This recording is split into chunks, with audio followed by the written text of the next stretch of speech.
Става ли така да бъде? Идеално. Идеално ли е така? Да. Добре, айде, то ще го сложим тук. Спираме с това. Ще има хора тук в студиото. Започваме на живо от София. Достигаме до всяка точка на страната. България говори днес. Утре на живо по Нова телевизия. Предаването започва с мен, Константин Вълков, и с моите приятели панелистите. Така, това е нашето студио, което естествено ще бъде вашия дом за предаване, което стартира не случайно в Деня на размисъл. Това е Деница Сачева, която не случайно ще стои до мен, защото ще бъде моя коректив.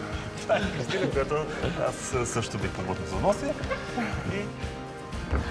До мен е Васко, най-добрият разследващ журналист на България. Добре, това е Косиум. Всяка събота ще ни разпитва за разни важни неща, които стават в България и по света.